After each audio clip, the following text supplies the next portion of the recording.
And a very very good morning to all of you. सभी को visible Audible हूँ मैं? एक बार सभी लोग कमेंट करके बता देंगे कि हाँ जी मैम आप विजिबल भी हो और ऑडिबल भी हो। यस, चलिए। So welcome to the session everyone. आप सभी का स्वागत है आज के सेशन में। जितने भी नए स्टूडेंट्स हैं इस चैनल में पहली बार आए हैं, सबसे पहले इस चैनल को सब्सक्राइब जरूर कर लेंगे, इस वीडियो को लाइक ज़रूर कर देंगे और शेयर ज़रूर कर देंगे। स्टार्ट करते हैं आज का वोकैबुलरी का सेशन। और सबसे पहला वर्ड है स्टेलर। स्टेलर का मतलब क्या होता है? बहुत ही बढ़िया। स्टेलर स्टार से याद कर सकते हो। स्टार्स को हमेशा क्या बोलते हैं? जितने भी आपके बॉलीवुड मूवीज के स्टार्स होते हैं वो क्या कहते हैं? स्टार्स बोलते हैं उनको। या फिर अपनी एक्ट्रेस के लिए बोलते हैं कि मैं तुम्हारे लिए चांद तारे तोड़ के लाऊंगा। मतलब स्टार का मतलब एक बहुत ही पॉजिटिव टोन होता है। तो स्टेलर मीन्स बहुत ही बढ़िया। एक्सेप्शनली गुड और आउटस्टैंडिंग, लास्ट में ए आर लग रहा है। पार्ट ऑफ स्पीच क्या हो गया? राइट, पार्ट ऑफ स्पीच आपका एडजेक्टिव है। एक्सेलेंट, सुपर्ब, आउटस्टैंडिंग, बहुत बढ़िया। स्पेक्टैक्युलर मीन्स बहुत ही ज्यादा बढ़िया, देखने दिखाने में। Part of speech adjective. अच्छा, कोई चीज बहुत बढ़िया होगी तो वो आपको अट्रैक्ट भी करेगी अपनी तरफ, है ना? आपको खींचेगी भी। कोई डोर मुझे तेरी ओर खींचे, तो खींचने वाली चीजों को क्या बोलते हैं? अगर कोई चीज बहुत ही अट्रैक्टिव है तो मुझे उसके कुछ सिनोनिम्स बता दो। वो कैसी है? एंटाइसिंग है। एंटाइसिंग का मतलब क्या होता है? अट्रैक्टिव है। एंथ्रॉलिंग है, मीन्स आपको अपनी ओर खींच रही है। बीविचिंग है, आपको अपनी ओर खींच रही है। और क्या बोल सकते हैं? मेस्मराइजिंग है। ल्योरिंग है, अल्योरिंग है। एन्चैंटिंग है। Stunning, what a stunning performance, means बहुत ही बढ़िया परफॉर्मेंस। तो ये सारे वर्ड्स का मीनिंग क्या है? कि वो चीज आपको अपनी तरफ खींच रही है। फैसिनेटिंग है, राइट, बिल्कुल सही बोला। सारे वर्ड्स का पार्ट ऑफ स्पीच क्या? All of them are adjectives. Antonyms poor है, बहुत ही खराब है। मीडियोकर है, नॉर्मल सा है। सब स्टैंडर्ड है, मीन्स खराब है। तो उसकी एक बहुत ही अच्छा पब्लिकेशन रिकॉर्ड है जिसकी वजह से वो टॉप रिसर्चर्स में से एक बन जाता है। मतलब उसका जो पब्लिकेशन रिकॉर्ड है वो बहुत बढ़िया है। अच्छा, captivating is also attractive, right. कोई चीज़ अगर आपको कैप्टिवेट कर रही है, इसका मतलब वो क्या है? आपको अट्रैक्ट कर रही है अपनी तरफ। अच्छा, एक और वर्ड होता है, एक वर्ड होता है ग्रेविटी। ग्रेविटी वर्ड का मतलब समझते हो? एक तो ग्रेविटी क्या होता है? अर्थ की एक फोर्स होती है जो हमें अपनी तरफ खींचती है, उसको हम क्या बोलते हैं? ग्रेविटी बोलते हैं, है ना? एक और ग्रेविटी का मतलब होता है, मैंने एक सेंटेंस बोला या please try to understand the gravity of the situation. Situation की ग्रेविटी को समझने की कोशिश करो। तो ग्रेविटी का मतलब क्या होता है? एक तरीके से सीरियसनेस। अच्छा, इसका एक वर्ब फॉर्म भी होता है, और वो वर्ब फॉर्म क्या होता है? ग्रेविटेट करना। वो कहाँ से बना है? ग्रेविटी अपनी तरफ खींचती है ना, तो वहीं से बना है ग्रेविटेट करना। इसका मतलब क्या हो गया? अपनी तरफ खींचना। दैट मीन्स अपनी तरफ क्या करना? अट्रैक्ट करना। एक और वर्ड होता है सीरियसनेस का, and that is what, situation बहुत ग्रिम है। ग्रिम वर्ड भी बहुत बार एग्जाम में आता है। अगर सिचुएशन बहुत ग्रिम है या फिर ग्रेव है, इन दोनों शब्दों का मतलब क्या होता है? दोनों एडजेक्टिव्स होते हैं, इनका मतलब होता है सीरियस है सिचुएशन। तो इस ग्रेव से ये ग्रेविटी बना था। Grave was what? Seriousness. Grave was serious, तो ग्रेविटी यहां से बना था सीरियसनेस। ग्रेव का एक और मीनिंग भी होता है। वो क्या मीनिंग होता है ग्रेव का? कब्र को ग्रेव बोलते हैं। कब्रिस्तान को क्या बोलते हैं? कब्रिस्तान को बोलते हैं ग्रेवयार्ड। अगले वर्ड पे आते हैं, एक्सोडस। कोविड के टाइम पे क्या हुआ था? एक बहुत ही प्यारा आर्टिकल आया था जहां पे बताया गया था प्लाइट। प्लाइट का मतलब क्या होता है? खराब कंडीशन। बहुत इंपॉर्टेंट वर्ड है प्लाइट। बैड सिचुएशन बताई गई थी, किन की? माइग्रेंट वर्कर्स की। माइग्रेंट वर्कर्स जो दूसरी जगहों पे जाके काम कर रहे थे, उनकी खराब सिचुएशन क्यों थी? क्योंकि शहरों में उनको काम नहीं मिल रहा था, रहना मुश्किल हो रहा था। इसकी वजह से उन माइग्रेंट वर्कर्स का एक्सोडस हुआ था। तो एक्सोडस का मतलब क्या होता है? बहुत ही लार्ज नंबर में एक साथ कोई लोग कहीं से छोड़ के चले जाएं। तो बहुत सारे माइग्रेंट वर्कर्स शहर छोड़ छोड़ के अपने गांव चले गए। तो exodus is what? A mass departure of people. Part of speech is what? Now. अच्छा, हम ना एडिटोरियल में आपने देखा होगा कुछ ना कुछ चेंजेस लाते रहते हैं, उसको और इम्प्रूव करते रहते हैं, रुकना क्योंकि नहीं है। तो अब एक नया तरीका और देखोगे आपको वोकैबुलरी कराते समय मेरा। अभी तक मैं आपको एंटोनिम और सिनोनिम्स की हेल्प से वोकैबुलरी करवा रही थी, अब हम थोड़ा सा एसोसिएट कर करके और ज्यादा एसोसिएशन के लेवल 2 पे आ जाएंगे, जहां पे हम सेंटेंसेस से, किसी कहानी से, किसी इवेंट से, किसी न्यूज से वर्ड्स को कनेक्ट करेंगे। तो इस तरीके से और आपको वर्ड्स लंबे टाइम तक याद रहेंगे। तो जैसे प्लाइट वर्ड से मैंने कनेक्ट किया एक्सोडस वर्ड को, तो ऐसे ऐसे करके भी हम कनेक्शंस की हेल्प से वोकैबुलरी को समझेंगे। Migration, departure, evacuation. इवैक्यूएशन का मतलब क्या है? खाली करवा दो। तो जब भी अर्थक्वेक आता है तो सबसे पहले क्या किया जाता है? उस एरिया को इवैक्यूएट किया जाता है। या कहीं अर्थक्वेक आने वाला होता है तो सबसे पहले क्या करते हैं? इवैक्यूएशन करते हैं, उस एरिया को खाली करते हैं। Antonyms, influx. इनफ्लक्स का मतलब है अंदर एंट्री, अराइवल और रिटर्न। रिटर्न मीन्स वापसी। तो रिटर्न तो नहीं हो सकता भाई, इसका एंटोनिम रिटर्न कैसे होगा? हटा दो इसको। तो पॉलिटिकल क्लाइमेट की वजह से एकेडमिक एक्सोडस हो गया है कंट्री से। तो मतलब कंट्री से जितने भी एकेडमिशियंस हैं, जो अच्छे पढ़े लिखे लोग हैं, वो क्या कर रहे हैं? एक्सोडस मीन्स बाहर जा रहे हैं, क्योंकि पॉलिटिकल एनवायरनमेंट कंट्री का उतना अच्छा नहीं है। अगले वर्ड पे आते हैं एक्रीमनी। एक्री रूट वर्ड का मीनिंग क्या होता है? कटु, कड़वा, खराब, बिटर।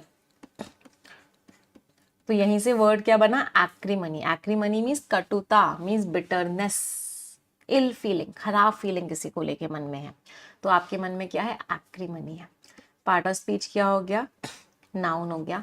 बिटरनेस है, कड़वाहट है, हॉस्टिलिटी है। रैंकर बहुत इंपॉर्टेंट वर्ड है, डबल स्टार मार्क करना। मीन्स क्या है? कड़वाहट है। इसका एडजेक्टिव फॉर्म बहुत बार एग्जाम में आता है। एडजेक्टिव फॉर्म क्या है? एक्रीमोनियस। अगर रिश्ते एक्रीमोनियस है मतलब बहुत ही कड़वे हैं रिश्ते। इसका मतलब रिश्ते कैसे हैं? हॉस्टाइल है। आप आपस में लड़ रहे हो। कोई इंसान बड़ा लड़ाकू सा होता है, हर किसी के साथ लड़ता रहता है, ऐसे इंसान को क्या बोलते हैं? कॉम्बैटिव है वो इंसान। और कुछ सिनोनिम्स बता दो मुझे जल्दी से। बेलिजरेंट है। बेली, बेली रूट वर्ड का मीनिंग क्या होता है? Belli is war. Ma'am belli root word से बेल की याद आ गई। तो बेल मतलब एक तरीके से, तो बेल का ना एक बड़ा ही प्यारा इडियम होता है जो बहुत बार एग्जाम में आता है। दिस इज व्हाट, बेल का भी नहीं, बफेलो का ज्यादा कहेंगे।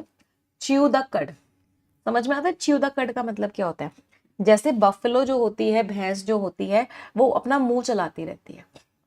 तो च्यू द कड का मतलब क्या होता है?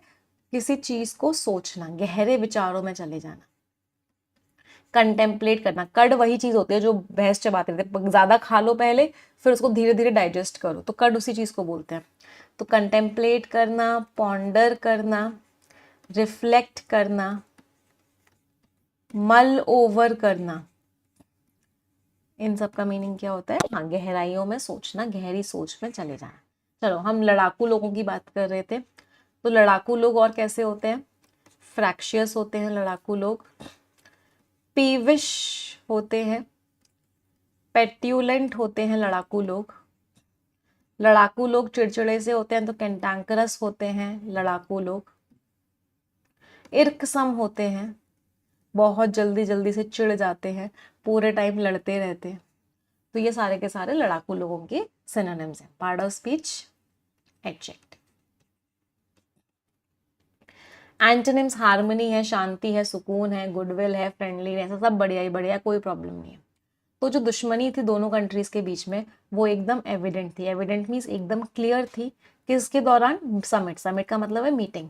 मीटिंग के दौरान दुश्मनी जो थी वो एकदम क्या थी? क्लियर थी। हाँ, लड़ाकू लोग बड़े ग्रम्पी होते हैं, ग्राउची होते हैं, एंटागोनिस्ट्स होते हैं, मीन्स बहुत ही लड़ते से रहते हैं। अगला वर्ड है एट्रोफी। पार्ट ऑफ स्पीच क्या है? नाउन। एट्रोफी का मतलब है कोई चीज धीरे धीरे धीरे धीरे करके खराब होती जा रही है, खत्म होती जा रही है, बेसिकली उसके अंदर की एनर्जी खत्म होती जा रही है। ग्रेजुअल डिक्लाइन और वेस्टिंग अवे, धीरे धीरे करके खत्म होती है। इसको ना वर्ब की तरह भी यूज कर लेते हैं, दोनों तरीके से यूज करते हैं। तो डिक्लाइन है, डिजनरेशन है, वीकनिंग है। वीकनिंग के बड़े दो प्यारे वर्ड्स बहुत बार एग्जाम में आते हैं, एक है वेन करना, एक है विथर करना। तो अगर आप किसी चीज को, कोई चीज वेन हो रही है, विदर हो रही है, इसका मतलब क्या है? वो धीरे धीरे मुरझा सी जा रही है। मतलब क्या होती जा रही है? वीकन होती जा रही है, वो चीज क्या होती जा रही है, कमजोर पड़ती जा रही है। अच्छा, कोई चीज नीचे गिर रही है, तो नीचे गिरने का वर्ड क्या होता है, वो चीज प्लमिट कर रही है, वो चीज प्लंज कर रही है, ड्विंडल कर रही है, मतलब कम होती जा रही है। उस चीज ने नोज डाइव कर लिया, मतलब वो चीज बहुत तेजी से क्या होती जा रही है, डिक्रीज होती जा रही है, कम होती जा रही है। एंटोनिम्स ग्रो कर रही है, डेवलपमेंट हो रहा है, स्ट्रेंथनिंग स्ट्रांग बनती जा रही है।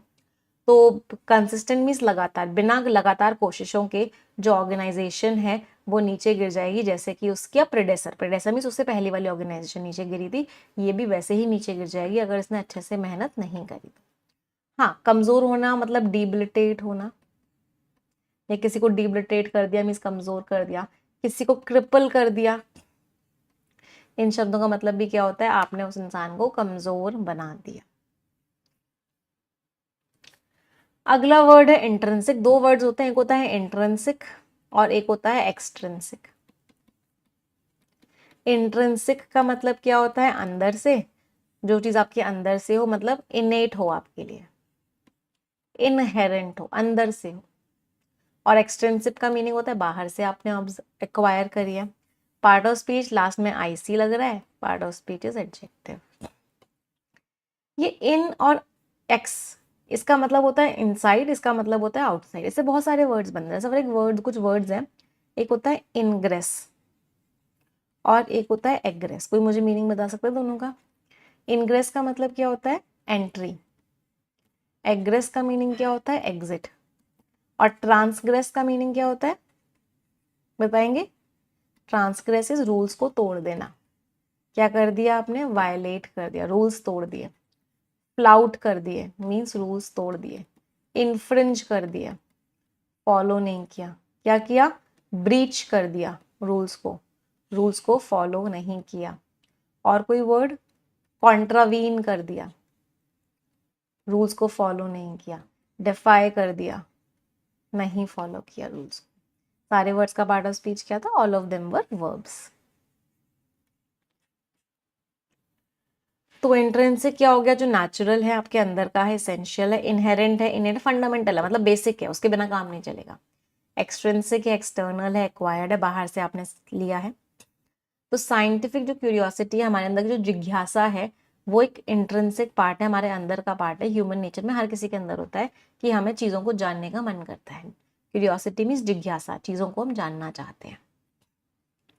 अच्छा, यहाँ पे एक एसेंशियल वर्ड लिखा हुआ था, कोई चीज़ ज़रूरी है, दैट मीन्स एसेंशियल है, मीन्स उसके बिना काम नहीं चल सकता। उसका एक फॉरेन वर्ड क्या होता है, बहुत बार पढ़ा है हमने, सिने क्वा नॉन। सिने क्वा नॉन का मतलब होता है कि इस चीज के बिना काम नहीं चल सकता। This thing is very important, ये चीज बहुत इंपॉर्टेंट है, फंडामेंटल है, मतलब बेड रॉक है, राइट? बेड रॉक है means it's very important. Pivotal है मीन्स बहुत इंपॉर्टेंट, इसके बिना काम नहीं चल सकता, तो क्या बोलेंगे, इनडिस्पेंसिबल है मीन्स काम नहीं चल सकता इसके बिना। क्रूशियल है, वाइटल है, और क्या बोल सकते हैं, इम्पेरेटिव है means it is very important. Next word is repute. सभी को पता है रेप्यूट क्या होता है, रेप्यूटेशन वर्ड यहीं से बना है। तो रेप्यूट मीन्स आपका जो फेम है, आपकी जो पोजीशन है, वो आपका रेप्यूट है। Part of speech noun, reputation भी नाउन होता है। तो जो ओपिनियन जो आप किसी को लेके हेल्ड करते हो कि उसकी बहुत अच्छी रेप्यूटेशन है, एस्टीम है, फेम है, डिस्टिंक्शन है। एंटोनिम्स डिसग्रेस है, डिसऑनर है, ऑब्सक्योरिटी मतलब कोई क्लैरिटी नहीं है, चीजें खराब है। अच्छा, कलंक को क्या बोलते हैं, कोई इंसान जो कलंकित होता है, मतलब डिसग्रेस होता है, डिसऑनर को कलंक को क्या बोलते हैं, स्टिग्मा। इश्क काजल है पिया कलंक नहीं है, कोई ऐसा लाइन थी किसी मूवी की। तो स्टिग्मा है मतलब नाउन है, इसका वर्ब फॉर्म क्या होता है, स्टिग्मेटाइज करना। तो अगर आप किसी चीज को स्टिग्मेटाइज कर रहे हो, इसका मतलब आप उस चीज को कलंकित कर रहे हो। Obscurity means lack of clarity, clear नहीं है चीजें, क्या है, क्लैरिटी नहीं है। तो उसको एक पोस्ट डॉक पोजीशन मिली एक यूनिवर्सिटी में, जिसकी इंटरनेशनल रेप्यूटेशन थी, मतलब बहुत ही बढ़िया वो यूनिवर्सिटी, वहाँ पे उसको बहुत ही अच्छी सी एक रेपुटेशन मिल गई। अच्छा, जिन लोगों के पास रेपुटेशन होती है उन लोगों को क्या बोलते हैं? उन लोगों को बोलते हैं एमिनेंट पर्सनालिटीज। एमिनेंट का मतलब क्या होता है? Such people are famous, adjective. और इमिनेंट क्या होता है? देखो वो आने वाला है, आने वाला है इसका मतलब अबाउट टू हैपन, कोई चीज होने वाली है, तो वो चीज क्या है? इमिनेंट है। बहुत मोस्ट कंफ्यूजिंग वर्ड्स, वो कैप प्रोडिजी में पूरा चैप्टर है इस तरह के वर्ड्स का। एक बार अगर आपके पास वो कैप प्रोडिजी की बुक है तो एक बार उसको जरूर रीड कीजिएगा, वो कैप प्रोडिजी। हाँ, अच्छा, अबाउट टू हैपन है मतलब मंडरा रही है, मंडरा रही है मतलब क्या कर रही है? लूम कर रही है। लूम का मतलब क्या होता है? मंडराना। होवर कर रही है, इसका मतलब क्या है? मंडराना। कोई चीज होने वाली है, इसका मतलब वो क्या है? इम्पेंडिंग है, मतलब होने वाली है। होने वाली है मतलब ऑन द होराइजन है। होराइजन समझते हो क्या होता है? होराइजन को बोलते हैं क्षितिज, जहाँ पे ऐसा लगता है जहाँ पे लैंड और स्काई मिल रहा है। अगर आप दूर देखोगे तो आपको एक जगह ऐसी लगेगी जहाँ पे लैंड और स्काई मिल रहा है, उसको बोलते हैं होराइजन। ऑन द कार्ड्स है, मीन्स वो चीज होने वाली है, about to happen. Rift means दूरियां, ये दूरियां। तो रिफ्ट आ गया है रिश्तों में, दूरियां आ गई हैं। पार्ट ऑफ स्पीच नाउन है। A serious break in friendly relations. Breach, आपने कोई वादा किसी का तोड़ दिया होगा तो दूरियां आ गई, स्प्लिट हो गया, कॉन्फ्लिक्ट हो गया, लड़ाई हो गई। अच्छा, अगर रिश्तों में दूरियां आ गई हैं तो अगला स्टेप क्या होना चाहिए? आपको उन दूरियों को मिटाना होगा, मतलब आपको क्या करना होगा? रिकंसाइल करना होगा। ये वर्ब फॉर्म है। रिकॉन्सिलिएशन, इसका मतलब क्या होता है? Restoration of friendly relations. दूरियां आ गई हैं, ड्रिफ्ट आ गया है, बट कोई बात नहीं, हम क्या करेंगे? रिकॉन्सिलिएशन कर लेंगे, हम फ्रेंडली रिश्तों को वापस से बना लेंगे। हमको क्या करना पड़ेगा? जो रिफ्ट आया है उसको ब्रिज करना होगा। तो ब्रिज द गैप का मतलब क्या होता है? जो दूरियां हैं उनको मिटा दो। एंटोनिम्स यूनिटी है, हार्मनी है, अग्रीमेंट है, शांति शांति है। अच्छा, यूनिटी का एक बड़ा प्यारा वर्ड होता है यूनानिमस बोल सकते हैं, एडजेक्टिव फॉर्म। यूनानिमस क्या होता है? अगर लोग यूनानिमस हैं, इसका मतलब इसमें एक रूट वर्ड है एनिम। एनिम रूट वर्ड का मीनिंग होता है माइंड और लाइफ, दोनों मतलब होते हैं इसके। तो यूनानिमस का मतलब होता है यूनिटी इन माइंड। इसका मतलब आपके जो विचार हैं वो मैच करते हैं, आप जो सोच रहे हो सामने वाला भी वही सोच रहा है। तो क्या है? There is unity in mind. Mind में यूनिटी है, विचार सेम है। विचार सेम होते हैं, इसका मतलब क्या होता है? कॉन्करेंस होता है। कॉन्करेंस का मतलब क्या है? कि मैं जो सोच रही हूँ वही चीज आप भी सोच रहे हो। हमारे विचारों में क्या है? हमारे विचारों में कॉन्करेंस है, मैचिंग है। तो जो दूरियां आई हैं साइंटिफिक कम्युनिटी के बीच में, मतलब जो गैप आया है वो बढ़ गया है, किस चीज की वजह से? फंडिंग इश्यूज की वजह से, क्योंकि पैसे की क्या है? कमी है। अगला वर्ड है लैंग्विश। लैंग्विश करने का मतलब क्या होता है? धीरे धीरे धीरे करके क्या होता जा रहा है? स्ट्रेंथ खत्म होती जा रही है।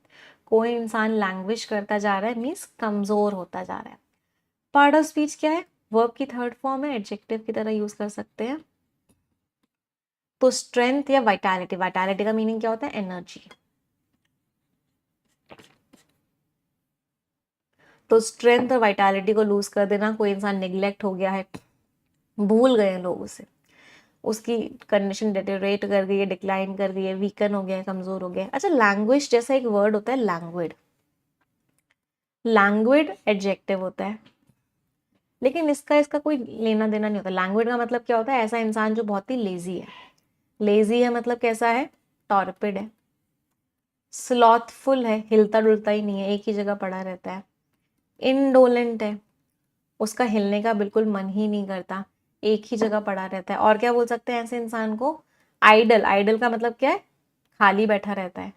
अच्छा, आइडियल और आइडल में डिफरेंस समझते हो? एक बच्चे का कमेंट आया था एक बार मुझे, कभी कभी मैं कमेंट्स जैसे रीड करती हूँ, तो ही वाज से मैम, पहले बहुत सारी तारीफ करी, मैम आप बेस्ट हो, आपसे अच्छा कोई नहीं हो सकता, मेरी वोकैबलरी इतनी ज़्यादा इंप्रूव हो गई है, इंग्लिश में मेरा डर खत्म हो गया, मैं हिंदी मीडियम का, पहले खूब सारी तारीफ करी। उसके बाद बोला, ma'am you are the most ideal teacher I have ever seen. तो उस बच्चे की भावनाएं मैं समझ गई थी कि उसको लिखना ये था। मोस्ट आइडियल, एक तो मोस्ट नहीं लगाते, पहली गलती तो ये थी, और दूसरी गलती क्या थी, उसने ये वाली स्पेलिंग लिख दी आइडियल की, जबकि इस आइडियल का मतलब क्या होता है, जो कुछ ना करता हो, जो खाली बैठता हो। तो इंग्लिश ने एक हैवॉक क्रिएट कर दिया। तो डिफरेंस क्लियर है ना सभी को, ये वाली गलती आप मत करना। चलो, तो ये सारे वर्ड्स किसके थे, ये सारे के सारे वर्ड्स थे आलसी इंसान के। और क्या बोलते हैं आलसी इंसान को, स्लगिश बोल सकते हैं, हाँ काउच पोटैटो बोल सकते हैं, जो एक जगह बैठा रहे और चिप्स खाता रहे, वो क्या है, काउच पोटैटो। आइडियल का मीनिंग होता है परफेक्ट, राइट। इनके आगे मोर या मोस्ट नहीं लगाते। तो एक ग्रामेटिकल मिस्टेक तो वो भी थी और एक स्पेलिंग मिस्टेक थी। एंटोनिम्स, फ्लरिश करना, ग्रो करना, थ्राइव करना, प्रोग्रेस करना, ग्रो करना। मैम वो सच में तो ये नहीं कह रहा था, हो सकता है कह रहा हो, माइट भी, आपको क्या पता है, हम टीचर्स कितनी मेहनत करते हैं, 12-12 14-14 घंटे आपके लिए डेली काम करते हैं। हो सकता है उसको ये 12-14 घंटे जो हम डेली काम कर रहे हैं, कभी घूमने नहीं जाते, फैमिली के साथ टाइम भी इतना कम स्पेंड करते हैं, ईश्वी के साथ मैं इतना कम टाइम स्पेंड करती हूँ, बिल्कुल ना के बराबर। तो हो सकता है वो ये चीज़ कह रहा हूँ। परफेक्शन का एक एक क्वेश्चन बनाने में इतनी ब्रेनस्टॉर्मिंग करते हैं, इतनी चीज़ें करते हैं, सब कुछ करते हैं। चलो आ जाते हैं। तो रीजनल ग्रुपिंग जो थी वो कमज़ोर पड़ गई सालों से, क्यों, उसके अंदर बहुत ही कोई प्रोग्रेस नहीं हुई। सिग्निफिकेंट का मीनिंग क्या है, huge progress. Significant is what, huge. ये सारे वर्ड्स बहुत इंपॉर्टेंट वर्ड्स हैं, लेजी वाले वर्ड्स बहुत बार एग्जाम में आते हैं, तो इनके ऊपर डबल स्टार मार्क करेंगे। चलो अगले वर्ड पे आते हैं। हाँ, सेडेंटरी वर्ड कैसे भूल गए हम, सेडेंटरी इज व्हाट, आलसी। आपको अच्छा एक चीज आपको बताओ, आप लोगों को दिखता है कि ना 2 क्लासेस होती हैं दिन में, बट आपको उसके पीछे का हार्डवर्क नहीं दिखता। आपको दिखने के लिए 2 क्लासेस हैं, बट वो 2 क्लासेस लेने के लिए मैं आपको कैसे बताती हूँ। मुझे एक बात बताओ कि ये वाला वर्ड एग्जाम में बहुत बार एग्जामिनर ने पूछा है, ये वाला वर्ड एग्जाम में आया है, ये चीज कैसे कैसे पता चलती है मुझे, क्योंकि 2 घंटे पढ़ाने के लिए हमें 4 से 5 घंटे खुद पढ़ना भी पड़ता है। कोई भी एग्जाम हो रहा है, चाहे एसएससी का एग्जाम हो रहा है, एमटीएस का एग्जाम हो रहा है, बैंक का एग्जाम हो रहा है, डिफेंस का एग्जाम हो रहा है, कोई भी एग्जाम हो रहा है, I have to solve all those question papers in order to tell you कि ये वाला वर्ड बार बार एग्जाम में आ रहा है, ये वाला ईडियम बार बार एग्जाम में आ रहा है।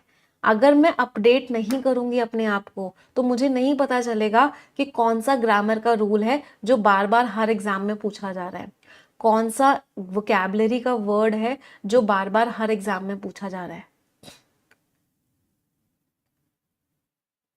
तो we solve all the papers. आप तो सिर्फ हो सकता है एक एग्जाम की तैयारी कर रहे होंगे, आप लोग हो सकता है सिर्फ बैंकिंग की तैयारी कर रहे होंगे, सिर्फ एसएससी की कर रहे होंगे, सिर्फ एमटीएस की कर रहे होंगे, सिर्फ कैट की कर रहे होंगे, सिर्फ क्लैट की कर रहे होंगे, but as a teacher I have to cater to all the students. क्यों, क्योंकि हिंदू एडिटोरियल सिर्फ बैंकिंग या सिर्फ एसएससी वाले बच्चे या सिर्फ कैट वाले बच्चे या सिर्फ क्लैट वाले बच्चे नहीं देखते हैं, डी ट्रिपल एस बी वाले बच्चे भी देखते हैं, सीटेड वाले बच्चे भी देखते हैं, जुडिशियल एग्जाम्स वाले बच्चे भी देखते हैं, CUET वाले बच्चे भी देखते हैं। तो हम सारे एग्जाम्स को कॉन्टिन्यूसली देखते हैं।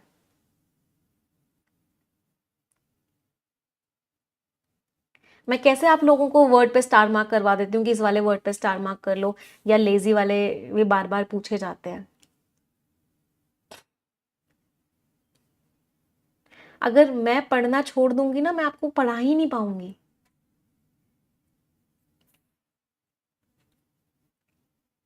चलो अगला वर्ड, स्टेटस। स्टेटस वर्ड का मीनिंग क्या होता है, तो कोई स्टैटिक वर्ड भी यहीं से बना है। स्टैटिक क्या है, कोई चीज रुकी हुई है। 2 वर्ड्स होते हैं, स्टैटिक और डायनामिक। स्टैटिक मीन्स रुकी हुई है, एक ही जगह, स्टैग्नेंट, रुकी हुई है। डायनामिक का मतलब क्या होता है, मूविंग है। अच्छा, स्टैटिक से 2 वर्ड्स आते हैं एग्जाम में, बहुत बार आते हैं इनफैक्ट। एक वर्ड होता है स्टेशनरी और एक वर्ड होता है स्टेशनरी। दोनों में डिफरेंस समझते हो। एक तो ग्रामर का क्वेश्चन आता है, यहाँ से स्टेशनरीज लिख देते हैं, सबसे पहले याद रखना, ये स्टेशनरी कैसा नाउन है? अनकाउंटेबल नाउन है, इसको गिन नहीं सकते। ये स्टेशनरी तो नाउन ही नहीं है, ये एडजेक्टिव है। ये स्टेशनरी क्या होता है? वो दुकानें होती है ना, आपका सारा pencil, book, text books, sharpener वगैरह सब मिलता है, उन दुकानों को स्टेशनरी शॉप्स कहते हैं। मीन्स ये सारे सामान को स्टेशनरी बोलते हैं। और ये स्टेशनरी इस स्टैग्नेंट से बना है, कोई चीज़ जो रुकी हुई है, कोई चीज़ जो स्टैटिक है, कोई चीज़ जो मूव नहीं कर रही। चलो, तो स्टेटस वर्ड भी यहीं से बना है। स्टेटस क्या है? नाउन है, इसी का स्टैटिक का। स्टैटिक क्या था? एडजेक्टिव था। तो कोई चीज रुकी हुई है, स्टैंड स्टिल है, स्टैग्नेशन है, पॉज है, इसका मतलब क्या? रुकी हुई है। एंटोनिम्स मूवमेंट है, चेंज है, प्रोग्रेस है, मूव कर रही है। तो बिम्स्टेक जो है रुका हुआ है, किसकी वजह से? पॉलिटिकल इनएक्शन की वजह से, कोई एक्शन नहीं हो रहा। अच्छा, चीज़ें रुक जाती हैं तो उसके कुछ वर्ड्स और क्या होते हैं? आगे कोई प्रोग्रेस नहीं हो रही, तो एक वर्ड क्या होता है? डेडलॉक की सिचुएशन है, मीन्स आगे कोई प्रोग्रेस नहीं हो रही। इम्पास है, आगे कोई प्रोग्रेस नहीं हो रही। स्टैंड स्टिल है, स्टैंड ऑफ है। इन सारे शब्दों का मीनिंग क्या होता है? कि आगे कोई प्रोग्रेस नहीं हो रही। ग्रिड लॉक है, चीजें क्या हो गई हैं? चीजें रुक चुकी। स्टेलमेट है, राइट, चीजें रुक चुकी हैं, चीजें स्टैग्नेंट हो चुकी हैं। ये सारे वर्ड्स का पार्ट ऑफ स्पीच क्या था? All of these words were noun. ये सारे के सारे वर्ड्स नाउन थे। अगले वर्ड पे आते हैं, इम्पीड करना। इम्पीड करना इज व्हाट? रोकना। तो किसी चीज को आप इम्पीड कर रहे हो मतलब रोक रहे हो, पार्ट ऑफ स्पीच क्या हो गया? वर्ब हो गया। टू हिंडर और obstruct the progress of something, किसी चीज की प्रोग्रेस को क्या करना? रोक देना। इम्पीड के मुझे जल्दी से सिनोनिम्स रिवाइज करवा दो। हिंडर करना, ऑब्स्ट्रक्ट करना, डिले करना, स्टिमी करना, एनकम्बर करना, थ्वाट, very good, throttle, contain, curb, curtail, check, hamper, कोई चीज रुक गई है तो वो हॉल्ट कर गई है, सीज कर गई है। इन सब का मीनिंग क्या होता है? कि आप उस चीज को आगे बढ़ने से रोक रहे हो, ब्लॉक कर रहे हो, गला घोट रहे हो मतलब स्टिफल कर रहे हो। एक वर्ड होता है जिसका मतलब होता है सफोकेट कर रहे हो, स्ट्रैंगुलेट कर रहे हो। इसका मतलब क्या होता है? आप उस इंसान को सफोकेट कर रहे हो, रोक रहे हो। एंटोनिम्स, फैसिलिटेट कर रहे हो, हेल्प कर रहे हो, असिस्ट कर रहे हो। एक्सपेडाइट का मतलब क्या होता है? उस काम को जल्दी जल्दी करवा रहे हो। बहुत इंपॉर्टेंट वर्ड है, डबल स्टार मार्क कीजिएगा। एक्सपेडाइट मीन्स जल्दी जल्दी करवाना। तो जो हैवी ट्रैफिक था वो रोक देगा हमारी एबिलिटी को। किस चीज़ की एबिलिटी को? कि हम टाइम पे नहीं पहुंच पाएंगे इतने हैवी ट्रैफिक की वजह से। वन वर्ड सब्स्टिट्यूट्स पे आते हैं। एक ऐसा चीज़ जो जिसमें काम तो ना के बराबर करना हो, सैलरी मिलती हो। सिनेक्योर मीन्स आपको काम ज़्यादा नहीं करना बट सैलरी मिल रही है। जो कभी थकता नहीं है। इंडिफैटिगेबल, इंडिफैटिगेबल मीन्स वो कभी थकता ही नहीं है, काम करते जाता है, करते जाता है, लगातार काम करता है, परसिस्टेंट, बिना थके हुए काम करता है। जिसको विश्वास है पीस में, पैसिफिस्ट। पैसिफिक वर्ड भी यहीं से बना है, पैसिफिक ओशन है ना। पैसिफिक का मतलब क्या होता है? सिंबल ऑफ पीस होता है। अच्छा, एक वर्ड बहुत बार एग्जाम्स में आता है, ऑगस्ट। कोई मुझे ऑगस्ट का मतलब बता सकता है? एनीवन? अगस्त एक तो मंथ होता है, और एक अगस्त किसको बोलते हैं? जो सबसे इंपॉर्टेंट चीज होती है, सबसे इंपॉर्टेंट इंसान जो होता है उसको हम क्या बोलते हैं? अगस्त। जो इगैलिटेरियन बहुत इंपॉर्टेंट है, 4-5 स्टार मार्क कर लो, बहुत बार एग्जाम में आ चुका है। तो ऐसा इंसान जो विश्वास करता है इक्वालिटी में, उसको हम क्या बोलते हैं? इगैलिटेरियन। इगैलिटेरियन मीन्स हर इंसान क्या है? इक्वल है। अच्छा, हर रिलीजन अगर इक्वल है तो उसको क्या बोलते हैं? ऐसा इंसान जो विश्वास करता है कि एवरी रिलीजन इज इक्वल, उस इंसान को हम बोलते हैं सेक्युलर।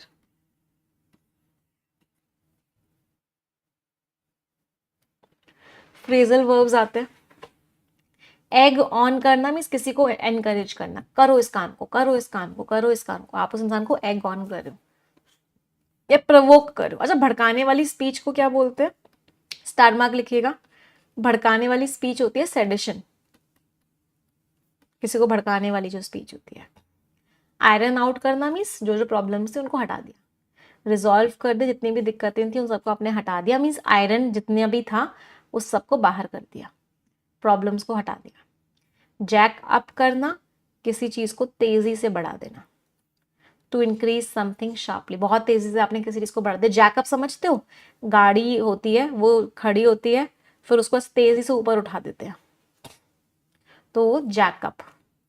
रील इन करना, किसी चीज को नजदीक ले आना, रील इन टू अट्रैक्ट और ब्रिंग समवन और समथिंग क्लोजर, नजदीक ले आए।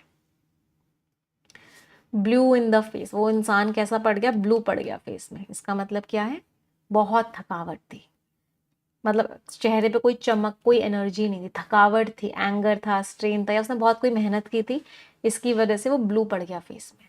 मतलब उसने कोई कैसा काम किया था, हरक्यूलियन टास्क किया था। हरक्यूलियन टास्क बहुत बार एग्जाम में आया हुआ है। हरक्यूलियन टास्क का मतलब क्या होता है, उसने एक बहुत ही डिफिकल्ट टास्क किया हुआ था, एक बहुत ही मुश्किल काम किया हुआ था। Worth its weight in gold, मतलब बहुत ज्यादा इंपॉर्टेंट है, कोई चीज बहुत इंपॉर्टेंट होती है that means it is worth its weight in gold, कि जितना गोल्ड में उसका वेट होगा ना उतनी वैल्यू है उसकी, मतलब very useful, very valuable, very important, बहुत important. Time is money, means time बहुत इंपॉर्टेंट है भाई, time is a valuable source, इसलिए जल्दी करो। एक इडियम होता है, अब पछताए होत क्या जब चिड़िया चुग गई खेत, मीन्स टाइम जब निकल गया तो पछताने से कोई फायदा नहीं है। इसको, इसका एक इंग्लिश में इडियम होता है, मुझे याद नहीं आ रहा, आप लोग बताओगे। अब पछताए होत क्या जब चिड़िया चुग गई खेत का एक इंग्लिश का इडियम क्या होता है, मुझे क्यों नहीं याद आ रहा। हाँ, क्या होता है, याद आ गया, it's no use crying over spilled milk, जो दूध फैल गया है उसके ऊपर रोने से अब कोई फायदा नहीं है, मतलब जो चीज हो चुकी है उसके ऊपर परेशान होने से अब कोई फायदा नहीं। The ship has sailed, ship has sailed भी बोलते हैं, बोट हैज सेल्ड भी बोलते हैं, मीन्स अब तो अवसर जा चुका है, अब तो अपॉर्चुनिटी जा चुकी है। It's too late to do something. Wear your heart on your sleeve, वो अपने स्लीव पे अपना दिल लेके घूमता है, मतलब वो अपने इमोशंस हर किसी को बता देता है। To be extremely open what you feel and think, तो जितने भी इमोशंस होते हैं वो सबको बता देता है। समझ आई वोकैबुलरी सभी को, यस और नो माय चैंपियंस, यस। चल आ जाते हैं आज के आर्टिकल पे, बट उससे पहले मैं रिक्वेस्ट करूंगी सभी को, एक बार जल्दी से सेशन को लाइक कर देंगे सभी लोग, everyone please like the session, सभी लोग सेशन को लाइक कर देंगे।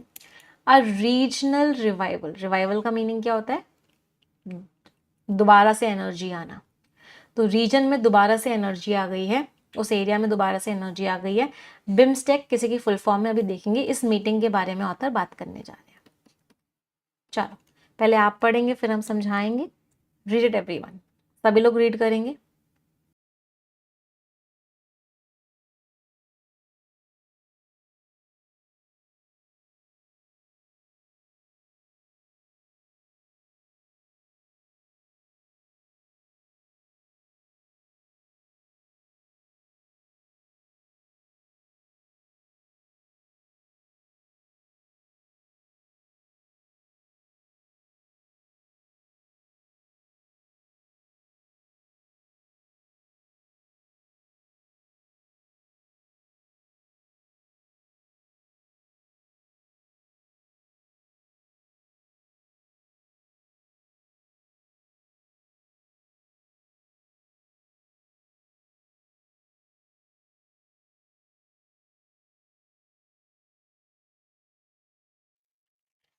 चलिए पढ़ते हैं ऑथर क्या कह रहे हैं। मैम वोकैब प्रोडिजी बुक के बारे में कुछ बताइए। बेटा दो बुक्स मैं हमेशा कहती हूँ, हालांकि मेरी बहुत सारी बुक्स आती हैं, उनके बारे में उतना नहीं बोलूँगी क्योंकि वो बुक स्पेसिफिक ऑडियंस को टारगेट करती हैं, बट दो बुक्स, एक वोकैब प्रोडिजी और एक 120 रूल्स ऑफ ग्रामर, ये दो किताबें ऐसी हैं जो हर बच्चे के पास होनी चाहिए जिस बच्चे को अपनी इंग्लिश इंप्रूव करनी है। आती और भी बहुत सारी बुक्स हैं, ग्रंथ, इंग्लिश ग्रंथ आती है, परफेक्शन की बुक आती है, आपकी डिस्क्रिप्टिव राइटिंग की बुक आती है, बहुत सारी आती है, लेकिन ये दो किताबें ऐसी हैं जो आप एक बार लेके देखो और एक बार पढ़ के देखो, आपको फर्स्ट डे पढ़ते ही आपको इतना अच्छा फील आने लग जाएगा। जितना ये सब मैं पढ़ा रही हूँ ना, जो बोल रही हूँ, जो सब कर रही हूँ, वो सब हमने इनमें मेंशन किया है। तो जिन लोगों के पास बुक है वो तो आई थिंक पढ़ ही रहे होंगे रेगुलरली, बट जिनके पास नहीं है ना, और अगर ग्रामर में दिक्कत है तो ये वोकैबुलरी, ये दो बुक्स तो हर किसी के पास होनी चाहिए। कितने बच्चों के पास हैं दोनों बुक्स, एक बार मुझे कमेंट करके बताएंगे, या इनमें से कोई भी एक बुक है, कितने बच्चों के पास, कमेंट करके बताएंगे मुझे। मजा आता है पढ़ने में, नहीं आता? अर्चना, अमृता, सोहन, हाँ, यस, बहुत बहुत मजा आया। Me yes, me yes. चलो आ जाते हैं आर्टिकल पे, आ जाते हैं। Last week's Bay of Bengal Initiative for Multi-Sectoral Technical and Economic Cooperation Summit, तो पिछले हफ्ते जो ये समिट हुई, समिट मीन्स ये जो मीटिंग हुई, जो कि छठी मीटिंग थी, द 6th मीटिंग थी, विच ब्रॉड द लीडर्स, जो लीडर्स को 7 नेबरिंग कंट्रीज, 7 पड़ोसी कंट्रीज के लीडर्स को बैंकॉक लेके आई एट अ टाइम, एक ऐसे समय पे जब दुनिया में टर्बुलेंस चल रहा था। टर्बुलेंस मीन्स उथल पुथल चल रही थी। तो लास्ट वीक में एक मीटिंग हुई बिम्स्टेक नाम से, जो कि छठी मीटिंग थी। इससे क्या हुआ, 7 पड़ोसी कंट्रीज के लीडर्स बैंकॉक में आए उथल पुथल के समय में। टर्बुलेंस का मीनिंग क्या होता है? ट्यूमल्ट मीन्स उथल पुथल। तो ये जो मीटिंग थी एक अपॉर्चुनिटी थी। अपॉर्चुनिटी मीन्स एक अवसर था टू रीइग्नाइट। रीइग्नाइट मीन्स वापस से जान देने में, वापस से एनर्जी देने में, कि उसने वापस से एनर्जी दे दी उस रीजनल ग्रुप को जो इतने सालों से क्या था, स्टैटिस। स्टैटिस का मतलब क्या? रुका हुआ था, स्टैग्नेंट था, कुछ भी नहीं हो रहा था। ओरिजिनली कास्ट, कास्ट का मीनिंग क्या है? उसको बनाया क्यों गया था, उसको किया रखा कैसे गया था? ओरिजिनली में शुरुआत में एज अ ब्रिजिंग। ब्रिजिंग का मीनिंग क्या है? ये रिश्तों को अच्छा करेगा, जो दूरियां हैं रिश्तों में उनको खत्म करेगा। तो एक ऐसे मैकेनिज्म की तरह इसको रखा गया था। साउथ एशिया के सार्क, साउथ एशिया में एक सार्क ग्रुप था, एंड साउथ ईस्ट एशिया में एक एशियन कंट्रीज का ग्रुप था। तो 2 ग्रुप्स थे, इन दोनों के बीच में एक ब्रिज की तरह इसको बनाया गया था। ये जो ग्रुपिंग थी, लेकिन ये क्या हो गई, लैंग्वेज कर गई। लैंग्वेज का मतलब क्या है? कमजोर पड़ गई। ये ग्रुपिंग कमजोर पड़ गई, क्यों? Due to a lack of purpose, क्योंकि एक पर्पस नहीं था, एक कोई मकसद नहीं था, और ड्यू टू, या फिर पॉलिटिकल अंडरपिनिंग्स। अंडरपिनिंग्स का मतलब वैसे क्या होता है? सपोर्ट। यहाँ पे अंडरपिनिंग्स का मतलब क्या है? रीजंस। तो पॉलिटिकल रीजंस की वजह से ये ग्रुपिंग क्या हो गई, कमजोर पड़ गई। After the collapse of, collapse means downfall, तो किसके डाउनफॉल के बाद, किसकी गिरावट के बाद? इंडिया पाकिस्तान के रिश्ते खराब हो गए। उसके बाद 2014 के बाद सार्क जो ग्रुप था उसने ना के बराबर मूवमेंट किया, जबकि जो एक माइक्रो, माइक्रो मीन्स छोटी, नहीं, माइक्रो का मतलब होता है मैक्रो और माइक्रो होता है। माइक्रो मीन्स छोटी और मैक्रो मीन्स बड़ी। तो छोटी ग्रुपिंग थी बांग्लादेश की, भूटान की, इंडिया की, नेपाल की, ran aground after the Bhutanese parliament. ये जो मीटिंग थी ये क्या हो गई, अग्राउंड रन कर गई। रैन अग्राउंड क्या होता है? एक पूरा का पूरा फ्रेज होता है जिस शब्द का मीनिंग क्या होता है कि एक तरीके से एक तरीके से इसको ऐसे कह सकते हैं, मतलब अगर आपने शिप के बारे, पहले इसको मीनिंग समझा दो तब जाके इस फ्रेज का मीनिंग समझ में आएगा। जैसे शिप है, अगर वो अग्राउंड रन कर गया, इसका मतलब क्या है कि वो ऐसी जगह चल रहा था जहां पे पानी बहुत नहीं था, तो वो ग्राउंड पर टच कर गया। मतलब उसको ग्राउंड पर टच नहीं करना था, वो क्या हो गया, टच कर गया। तो यहाँ पे मीनिंग क्या हो गया, यहाँ पे मीनिंग वही हो गया कि इसको अच्छा चलना था, स्मूथ चलना था, लेकिन ये बेस को टच कर गया, मतलब ये फेल हो गया एक तरीके से। कब फेल हुई? जब भूटानीज पार्लियामेंट ने रिजेक्ट कर दिया, किस चीज को मना कर दिया? दी मोटर व्हीकल्स अग्रीमेंट। तो मोटर व्हीकल अग्रीमेंट जो हुआ था उनके बीच में, एज अ रिजल्ट जिसकी वजह से न्यू दिल्ली ने किस में इन्वेस्ट किया? बिम्स्टेक में इन्वेस्ट किया। तो प्रॉब्लम क्या हुई थी? प्रॉब्लम ये हुई थी कि न्यू दिल्ली ने, मतलब इंडिया ने एक ग्रुप बनाया था बांग्लादेश, भूटान और नेपाल के साथ। ये ग्रुप अच्छे से काम नहीं कर पाया, ये ग्रुप फेल हो गया, क्योंकि बांग्लादेश की सरकार, क्योंकि भूटान की सरकार ने अग्रीमेंट को कैंसिल कर दिया। तो न्यू दिल्ली को एक दूसरा, इंडिया को एक दूसरा ग्रुप बनाना पड़ा, इस वजह से बिम्स्टेक आया। तो वाइल द ऑब्जेक्टिव, इसका मकसद क्या था? इसका मकसद था कि एक मीटिंग हम करेंगे हर 2 सालों में ये डीरेल हो गया। डीरेल समझते हो? पटरी, रेल का मतलब होता है पटरी। पटरी पे कोई चीज चल रही है, अब वो डीरेल हो गई, पटरी पे से उतर गई, इसका मतलब क्या है? वो भी बेकार हो गया, वो भी फेल हो गया। किसके द्वारा फेल हो गया? कोविड-19 पैंडेमिक की वजह से फेल हो गया। तो व्हाट इज इंपॉर्टेंट, कौन सी चीज इंपॉर्टेंट है? वो ये है कि जो समिट थी, ये जो मीटिंग थी, वॉज हेल्ड इन स्पाइट, वो हुई मीटिंग किसके? इन स्पाइट मीन्स किस, in spite of something means उसके बावजूद वो मीटिंग हुई, कि एक पॉसिबल डिरेलमेंट हो सकता था कि ये मीटिंग फिर से पटरी पे से उतर जाती, म्यांमार और थाईलैंड में अर्थक्वेक के बाद फिर भी ये मीटिंग हुई। तो बेसिकली पूरा पैराग्राफ एक ही बात कह रहा है कि बिम्स्टेक की मीटिंग हुई, बहुत इंपॉर्टेंट मीटिंग हुई, ये जो ग्रुप था ये काम नहीं कर रहा था, लेकिन फिर भी ये मीटिंग हुई है। प्रॉब्लम्स आई थी, कोविड के बाद चीज़ें खराब हुई थी, अभी अर्थक्वेक आया तो चीज़ें फिर से खराब हो सकती थी, लेकिन चीज़ें खराब नहीं हुई, मीटिंग हुई। और इसकी ये एक बहुत बड़ा अवसर है कि आपस में सारी की सारी कंट्रीज मिलजुल के कोई काम करें। क्लियर हुआ पैसेज? चलिए अब थोड़ी सी ग्रामर करेंगे, मुझे कुछ कुछ क्वेश्चंस का आंसर देंगे। एक तो मुझे वॉज वर्ब का सब्जेक्ट बता दो, ग्रुपिंग का पार्ट ऑफ स्पीच बता दो, कास्ट बता दो कौन सी वर्ब की फॉर्म है, अंडरपिनिंग्स का पार्ट ऑफ स्पीच बता दो, लिटिल, अ लिटिल और द लिटिल में डिफरेंस बता दो, रैन वर्ब का सब्जेक्ट बता दो, ये बता दो एक्टिव वॉइस है पैसिव वॉइस है, ये बता दो एक्टिव वॉइस है या पैसिव वॉइस है। चलो यहां से लेकर यहां तक हम पार्सिंग करेंगे। एवरीवन, लास्ट वीक्स, पिछले हफ्ते की, वैसे तो देखो लास्ट वीक पूरा का पूरा एक फ्रेज की तरह यूज हुआ है, ये पिछले हफ्ते की, ये नाउन की तरह यूज हुआ है। इनफैक्ट अगर देखें ना तो वीक नाउन है और लास्ट यहाँ पे एडजेक्टिव है। पूरा का पूरा लास्ट वीक एडवर्बियल फ्रेज की तरह भी यूज होता है, बट क्योंकि यहाँ पे apostrophe s लगा हुआ था, apostrophe s हमेशा नाउन के बारे में बताता है, इसलिए वीक नाउन है। और कौन सा वीक? पिछला हफ्ता, तो नाउन के बारे में जो वर्ड बताता है वो एडजेक्टिव होता है। बे ऑफ बंगाल इनिशिएटिव, ये पूरी की पूरी मीटिंग है, इस पूरे को नाउन मान सकते हो, या फिर समिट को नाउन और इसको एडजेक्टिव मान लो। पूरे के पूरे कोई पूरा नाम है, इसलिए इसको अलग अलग पार्ट ऑफ स्पीच नहीं देंगे, पूरा का पूरा फुल फॉर्म है बिम्स्टेक की। द आर्टिकल हो गया, सिक्स्थ है, ये सिक्स नाउन का रोल प्ले कर रहा है, क्योंकि आर्टिकल हमेशा नाउन के बारे में बताता है।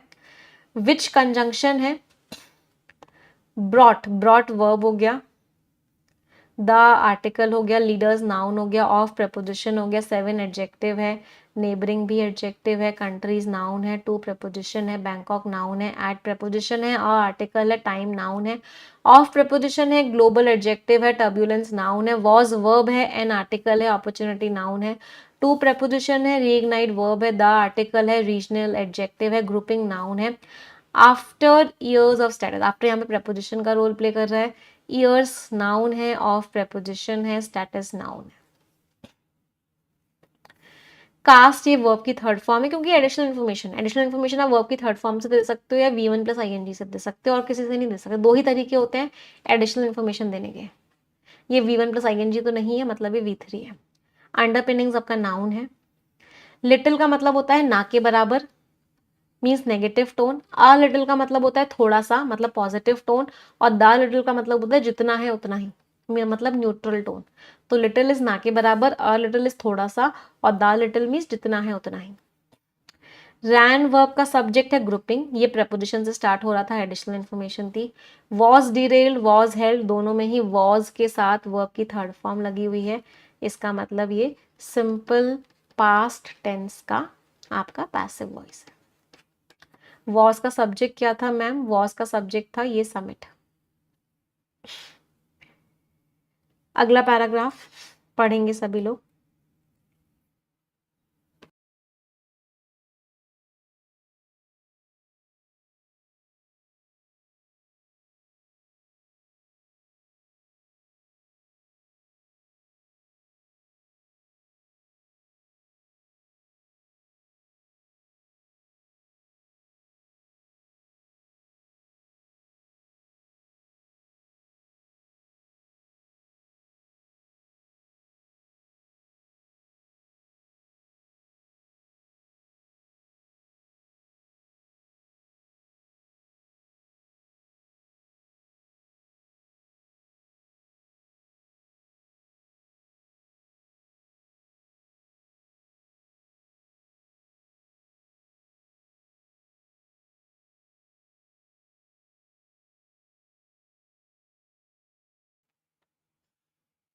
चलो देखते हैं अगला पैराग्राफ क्या कह रहा है।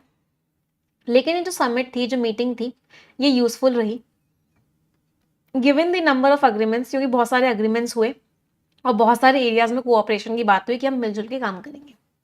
दीज इंक्लूड, कौन कौन से अग्रीमेंट्स हुए? अब BIMSTEC chamber of commerce, commerce का मीनिंग एक तरीके से ट्रेड, तो एक पूरा का पूरा ट्रेड बनाया गया, ट्रेड का एक चैम्बर बनाया गया, चैम्बर में से पूरा का पूरा एक डिपार्टमेंट बनाया गया। और काम हुआ India Myanmar Thailand trilateral highway पे काम डिस्कस हुआ, जो कि कनेक्ट करेगा इंडिया के नॉर्थ ईस्ट रीजन को। इन्होंने और क्या किया, बिल किया एक बिम्स्टेक हब बनाया इन सब का रास्ता all the way to the Pacific Ocean के रास्ते में। मतलब क्या क्या अग्रीमेंट्स हुए वो सारी की सारी बातें हो रही है। ये जो बिम्स्टेक का एरिया है ये प्रोन है, प्रोन का मतलब क्या है, कमजोर है। इस पे अटैक किसका हो सकता है? इस पे अटैक हो सकता है नेचुरल डिजास्टर्स का, मतलब कोई भी नेचुरल डिजास्टर आ सकता है, जैसे कि अभी अर्थक्वेक आया म्यांमार में, इतने सारे लोगों की डेथ हुई। और एक बिल्ड कर रहा है एक जॉइंट मैकेनिज्म, सब मिलजुल के एक मैकेनिज्म बना रहे हैं डिजास्टर मैनेजमेंट के लिए। एक जॉइंट मैकेनिज्म बनाना क्या है, इंपॉर्टेंट है। क्रिटिकल का मतलब क्या है, इंपॉर्टेंट है। तो डिजास्टर्स यहाँ पे बहुत हो सकते हैं, इसलिए सबको मिलजुल के एक मैकेनिज्म बनाना पड़ेगा। नेगोशिएटिंग, डिस्कशन करना एक फ्री ट्रेड अग्रीमेंट पे और कस्टम्स अग्रीमेंट्स पे। तो ये जो नेगोशिएशन है ये are among other plans, author की भी ना ग्रामर में गड़बड़ है। तो फ्री ट्रेड अग्रीमेंट और कस्टम्स अग्रीमेंट पे नेगोशिएट करना, आर क्यों लगाया है ऑथर ने, इज आएगा या तो इज अमंग अदर प्लान्स, ये बाकी प्लान्स में से एक है। ये देख रहे हो सब्जेक्ट यहाँ पे अग्रीमेंट्स नहीं है, ना ही ये अग्रीमेंट है, इन दोनों को नेगोशिएट करना। तो सब्जेक्ट यहाँ पे क्या है, नेगोशिएट करना है। तो नेगोशिएशन जो है बाकी प्लान्स में है, जो कि आउटलाइन किया है, जो कि मेंशन किया था एक विजन 2030 के डॉक्यूमेंट में, जिसको अडॉप्ट किया गया, जिसको अपना लिया गया। Apart from the multilateral outcomes, multilateral means बहुत अलग अलग कंट्रीज इसमें इन्वॉल्व हो, तो उन रिजल्ट्स के अलावा जो समिट थी, जो मीटिंग थी, उसने क्या प्रोवाइड किया, लीडर्स को प्रोवाइड की एक रेयर अपॉर्चुनिटी, एक बहुत ही ऐसी अपॉर्चुनिटी जो रेयर मिलती है, बहुत ना के बराबर मिलती है बायलेटरल मीटिंग्स के लिए, कि दो कंट्रीज आपस में मिल पाए। प्राइम मिनिस्टर नरेंद्र मोदी जो है और जो बांग्लादेश के चीफ एडवाइजर है मोहम्मद यूनुस, उन्होंने पुट असाइड किया, मतलब अलग कर दिया मंथ्स ऑफ एक्रीमनी, कि इतने महीनों से क्या चल रही थी, लड़ाई चल रही थी, दुश्मनी चल रही थी, एंड एयर्ड देयर ग्रीवियंसेस, और जो उनके ग्रीवियंसेस थे, ग्रीवियंसेस का मतलब क्या है, एक तरीके से उनकी जो प्रॉब्लम्स थी, जिस चीज को लेके वो एक दूसरे को कंप्लेन कर रहे थे, उनको क्या किया, एयर किया। एयर करने का मतलब क्या होता है, पब्लिकली बोला। तो अगर आप किसी चीज को पब्लिकली बोलते हो, इसका मतलब एयर करते हो। तो उनको उन्होंने पब्लिकली बोला, किस चीज को लेकर उनको प्रॉब्लम्स थी, कि किस तरीके से माइनॉरिटीज को ट्रीट किया जा रहा है, बॉर्डर पे लोगों को मारा जा रहा है, और जो पिछली प्राइम मिनिस्टर शेख हसीना का जो स्टे था इंडिया में, उसको लेके भी उन्होंने ग्रीवियंसेस को सामने रखा। मिस्टर मोदी की जो एडवाइस थी, क्या एडवाइस थी उनकी, कि जो रिटोरिक है, रिटोरिक का मतलब क्या होता है, speech, speech must be avoided. Mister Modi's advice that rhetoric must be avoided between neighbours. ये जो एडवाइस है वो इम्पॉर्टेंट है, बट मस्ट बी फॉलोड, लेकिन इसको फॉलो होना चाहिए बांग्लादेश में भी और इंडिया में भी। मतलब बहुत अच्छा आर्टिकल नहीं है, थोड़ी सी ना way of presentation of things थोड़ा कैजुअल है। चलो, मतलब कंटेंट अच्छा है, आर्टिकल अच्छा है, but presentation is not good, English बहुत अच्छी यूज नहीं हुई है, गड़बड़े हैं काफी सारी। हाँ, चलो, तो पूरा का पूरा पैसेज क्या कह रहा है, पूरा का पूरा पैसेज कह रहा है कि बहुत सारे अग्रीमेंट्स हुए, बहुत सारे एरियाज पे डिस्कशन हुआ। अब देखो इसमें पता है मिस्टेक्स क्या कहते हैं, मैं मिस्टेक्स बताऊं मैं आप लोगों को। एक तो यहाँ पे गड़बड़ थी, इतने सारे अग्रीमेंट्स हुए तो समिट इंपॉर्टेंट है, एरियाज ऑफ कोऑपरेशन, कोऑपरेशन के एरियाज के ऊपर डिस्कशन हुआ इसीलिए इंपॉर्टेंट थी, या कोऑपरेशन के एरियाज में क्या हुआ वो मेंशन नहीं है। एरियाज इंपॉर्टेंट नहीं होते, एरियाज पे डिस्कशन इंपॉर्टेंट होता है। तो पहली गड़बड़ यहाँ पे थी। फिर इसके बाद दिस इंक्लूड, यहाँ पे लिखा हुआ है areas of cooperation. Areas of cooperation में एक चैम्बर आता है, चैम्बर कोई डिपार्टमेंट एरिया ऑफ कोऑपरेशन में कैसे आता है? वर्क आता है, काम आता है एरिया ऑफ कोऑपरेशन में, फिर यहाँ पे फिर से गड़बड़ थी, इस पूरी लाइन में फिर से गड़बड़ थी। फिर अगली गड़बड़ कहाँ पे थी? यहाँ पे नहीं, ये तो ठीक था। हाँ, फिर अगली गड़बड़ कहाँ पे थी? यहाँ पे थी।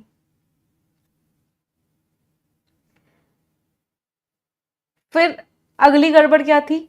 यहाँ पे लिखा हुआ था कि उन्होंने अपनी दुश्मनी को अलग रखा, जो कड़वाहट थी उसको अलग रखा। फिर आगे लिखा हुआ था अपने प्रॉब्लम्स को लेकिन पब्लिकली बता दिया। तो इन दोनों बातों को एंड से कैसे कनेक्ट कर सकते थे? तो अगली प्रॉब्लम यहाँ पे थी। फिर अगली प्रॉब्लम कहाँ पे थी? यहाँ पे थी। मिस्टर मोदी ने एडवाइस दी कि बातचीत मत करो, रिटॉरिक को अवॉइड करो। ये कैसी एडवाइस थी? उन्होंने कुछ और बोला होगा, बट वर्ड यूसेज की वजह से मीनिंग कुछ और निकल गया, तो यहाँ पे गड़बड़ थी। तो presentation was not that good. चलो अगला पैराग्राफ पढ़ेंगे सभी लोग, एवरीवन।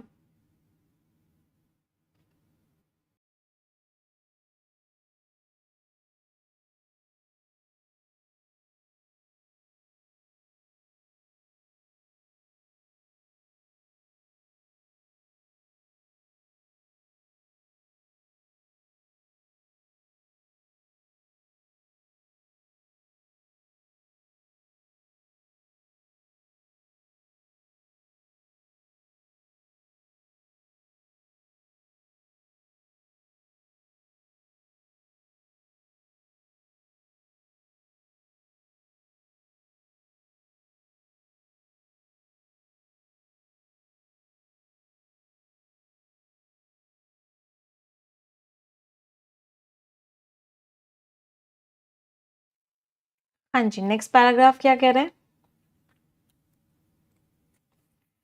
मिस्टर मोदी की जो मीटिंग हुई नेपाल के लीडर के साथ, केपी शर्मा ओली के साथ, वो मीटिंग कब हुई? After mister Modi's meeting came after months of tension. इतने महीनों से प्रॉब्लम्स चल रही थी किस टॉपिक को लेके? इंडिया के रिफ्यूजल, कि इंडिया ने मना कर दिया था। किस चीज को मना कर दिया था?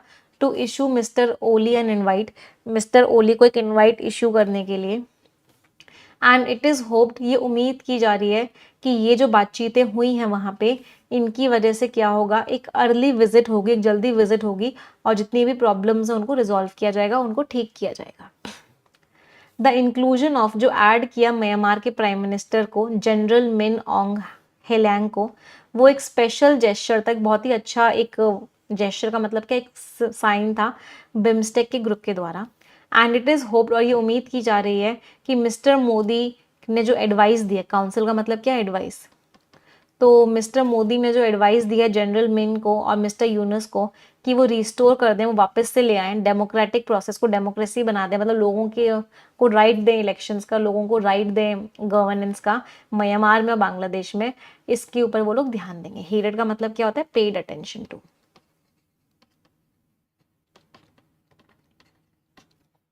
वाइल द समिट, हो सकता है कि जो मीटिंग है ये प्रोडक्टिव हो, मैनी ऑफ इट्स इनिशिएटिव्स, लेकिन इसके बहुत सारे जो कदम उठाए गए हैं वो रेप्लिकाज हैं। रेप्लिकाज मीन्स डुप्लीकेट्स हैं। किस चीज के डुप्लीकेट्स हैं? ऑफ अग्रीमेंट्स, उन अग्रीमेंट्स के जो एक बार सार्क ग्रुप ने अडॉप्ट किया था। एंड इट इज इंपॉर्टेंट, ये बात जरूरी है कि जो मेंबर स्टेट्स हैं वो फोकस करें, किस चीज पे फोकस करें? ग्रुप की यूनिटी पे एंड सस्टेनेबिलिटी। सस्टेनेबिलिटी में से ग्रुप चलता रहे, ऐसा ना हो बीच में रुक जाए, जिससे कि बिम्स्टेक जो है is not allowed to, BIMSTEC को अलाउ ना हो कि वो कमजोर पड़ जाए, उसी तरीके से कमजोर पड़ जाए जिस तरीके से सार्क ग्रुप कमजोर पड़ गया था। यहाँ पे थोड़ी ग्रामर ठीक थी इस पैराग्राफ में। तो ऑथर ने क्या बोला?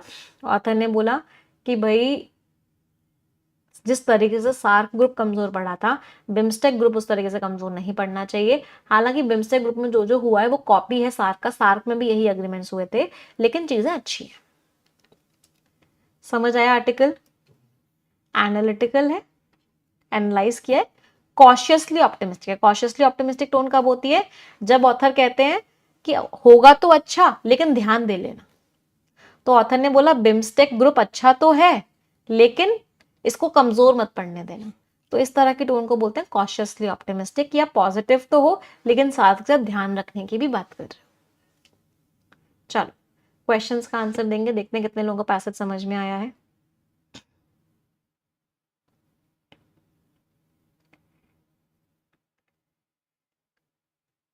मैम मैं एसएससी की तैयारी कर रहा हूँ, कितने दिन में एडिटोरियल समझ में आने लगेगा? 10 डेज रेगुलरली आ जाओ, अपने आप समझ में आने लग जाएगा, बट 10 दिन बिना गैप के आना पड़ेगा, बिना गैप के। इस मीटिंग की प्राइमरी सिग्निफिकेंस क्या थी? पहला इंक्लूजन था? नहीं। इसने सार्क के अंदर जान डाल दी? नहीं। हाँ, ये हुई, नेचुरल डिजास्टर आया था, अर्थक्वेक आए थे, उसके बाद वजूद भी ये मीटिंग हुई। आंसर इस म्यांमार को एक्सक्लूड किया गया था? नहीं। Answer is C. Very good. अगला क्वेश्चन,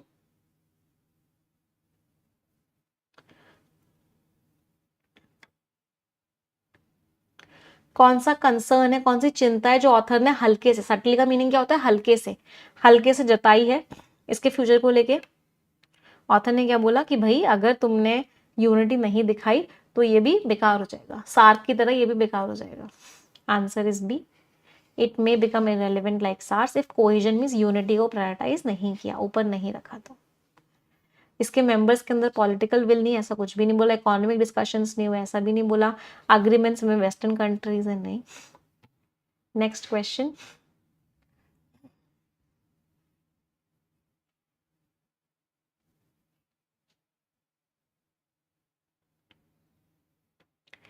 इस फ्रेज का मतलब क्या है? कि उन्होंने अपने ग्रीवियंसेस को एयर किया, मतलब अपने ग्रीवियंसेस को बोला, तो सारी प्रॉब्लम्स को सॉल्व कर लिया, ऐसा तो नहीं। एमिकेबली मीन्स फ्रेंडली, सारे ऑल वर्ड ने गड़बड़ कर दी, रिजॉल्व वर्ड ने गड़बड़ कर दी। उन्होंने एक जॉइंट स्टेटमेंट दिया यूनिटी का, नहीं, ग्रीवियंसेस की बात हो रही है, प्रॉब्लम्स की बात हो रही है। उन्होंने डिफरेंसेस को इग्नोर कर दिया, बात ही नहीं करी, बिल्कुल गलत है। हाँ, उन्होंने डिस्कस किया अपनी प्रॉब्लम्स को। Answer is D. Scores everyone reading comprehension, क्या क्या स्कोर्स रहे सभी के? चलो आ जाते हैं अगले आर्टिकल पे, स्किमिंग करेंगे, ऊपर ऊपर से पढ़ेंगे, पर उससे पहले मैं रिक्वेस्ट करूंगी एक बार सभी को, एक बार जल्दी से सेशन को लाइक कर देंगे सभी लोग, जितने लोगों ने लाइक नहीं किया है तुरंत की तुरंत लाइक कर देंगे। The Trump effect and a possible, क्या हो सकता है? एक्सोडस मीन्स बाहर जा सकता है, एक्सपर्टीज, तो एक्सपर्टीज अब क्या हो सकता है? बाहर जा सकता है। चलो देखते हैं ऑथर क्या कह रहे हैं। अच्छा, एक चीज़ आप लोगों को बतानी थी कि वो जो 99 रुपीज़ में आपको 7 डेज की क्लासेस मिल रही थी ना, वो आपको आज और मिल जाएंगी, क्योंकि कल बहुत सारे बच्चे शाम को नहीं ले पाए थे कुछ इश्यूज़ की वजह से, तो इसलिए उसको एक दिन और एक्सटेंड कर दिया गया है, आज तक। तो आप लोग 99 रुपीज़ में क्लासेस सारी की सारी परफेक्शन की ले सकते हो फॉर 7 डेज। चलो स्किमिंग करके मुझे मेन आइडिया बताएंगे सभी लोग, एवरीवन।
हाँ जी, अगला पैराग्राफ क्या कह रहा है?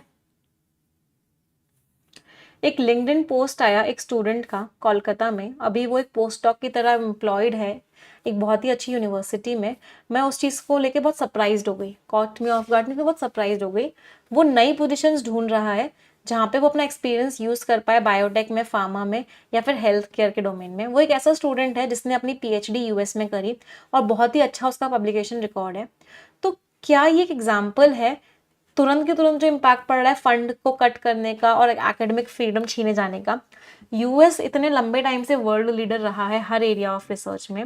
ये जो फाउंडेशन थी जो कि बनी थी, ये एक यूनिवर्सिटी की बिगिनिंग थी। नेशनल इंस्टीट्यूट ऑफ हेल्थ जो लेट 19th सेंचुरी के, उन्होंने बहुत एक्सपेंशन देखा। ये सारी ऑर्गेनाइजेशंस ने बहुत बदल के रख दिया इंस्टीट्यूशंस को और बहुत बढ़िया इंस्टीट्यूट्स बना दिया। तो बेसिकली पूरा पैराग्राफ का मेन आइडिया क्या है कि मिस्टर ट्रम्प जो स्टेप्स ले रहे हैं उससे इतनी प्रॉब्लम्स हो रही हैं कि एक बच्चा या फिर एक स्टूडेंट जो कि पीएचडी किया हुआ है, इतना अच्छा उसने रिसर्च किया हुआ है, इतना अच्छा उसका पब्लिकेशन रिकॉर्ड है, आज वो भी जॉब ढूंढ रहा है। तो यूएस में हमेशा से इतना ज़्यादा रिसर्च होती है, इतना ज़्यादा सपोर्ट किया जाता है रिसर्चर्स को, इतनी यूनिवर्सिटीज़ हैं, इतना सब कुछ है, लेकिन ये जो मिस्टर ट्रम्प के एक्शंस हैं उनका कैसे नेगेटिव इम्पैक्ट पड़ रहा है ये देखने को मिल रहा है।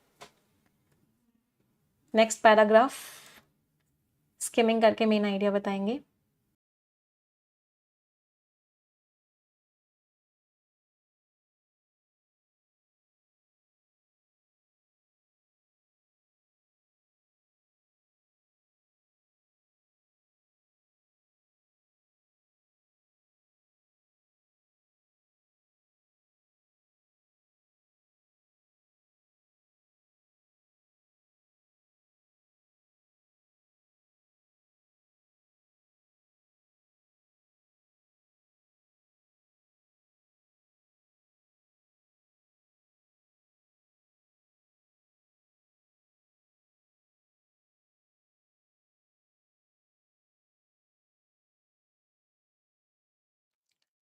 हाँ जी, अगला पैराग्राफ क्या कह रहे हैं?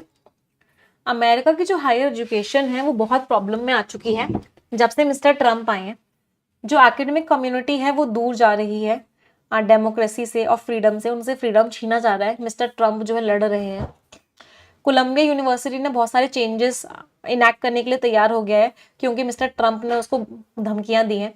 एक रिसर्च सेंटर के बाद दूसरा बंद किया जा रहा है मिस्टर ट्रम्प और एलन मस्क के द्वारा, चाहे वो एनआईएच हो या फिर ये एजेंसी हो।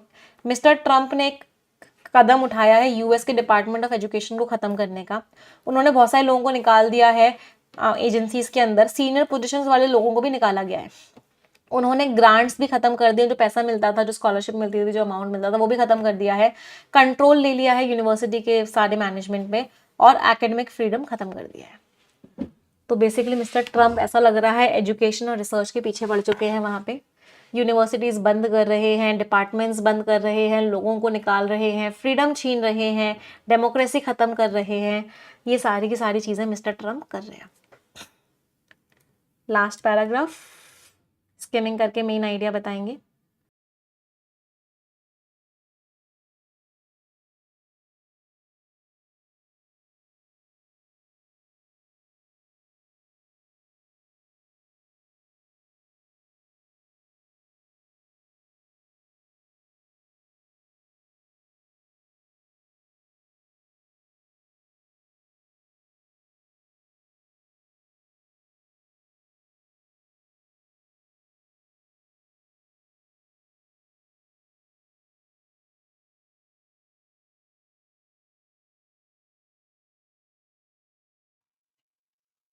अगला पैराग्राफ क्या कह रहा है?